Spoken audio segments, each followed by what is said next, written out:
A late-night fire at a high school in Pleasanton now under investigation after causing extensive damage to a 100-year-old building.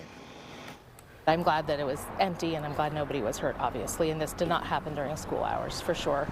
And class was back in session today at Amador Valley High, but not without some disruptions. Good evening, everyone. I'm Mike Meeback. And I'm Julie Hayner. The campus has been without power or with limited power and no Wi-Fi for much of the day.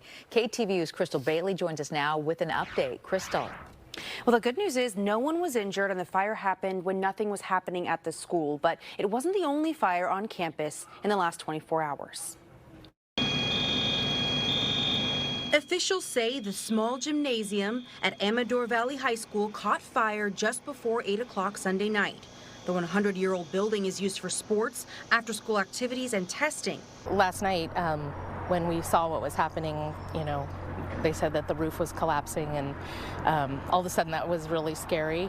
Firefighters say the fire started in a trash can in a corner of the building. The flames extinguished in about half an hour. As part of the safety precautions, PG&E does shut off power to any building that's affected by a fire, which also affected other parts of our campus. Despite the odds, school stayed in session, and later school district officials say there was a second smaller fire on campus. We did unfortunately have an incident during school in the morning where some students made a poor decision to start a fire in one of our bathroom waste bins. District officials say the two fires are isolated incidents, but they are reviewing security camera footage. In the meantime, teachers were forced to get creative, teaching lessons outdoors. A lot of staff took advantage of the fact that it is a beautiful day outside.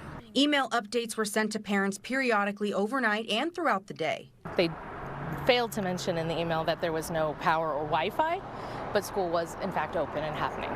By 11:45, school officials say PG&E restored power and classes were able to go back to normal, but parents say school should have been canceled in the first place. Closing school is a very large step, simply because we have families that rely on sending their children to school each day. A measure to rebuild outdated schools passed in 2022 in Pleasanton. Using $395 million in bonds, the school district is slowly upgrading school facilities.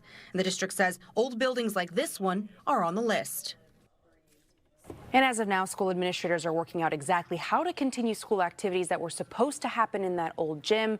The cause of the fire at that gym is still under investigation. Crystal Bailey, KTVU, Fox 2 News. Yeah, it looks like it's going to take some time to clean that place up. All right, Crystal, thank you.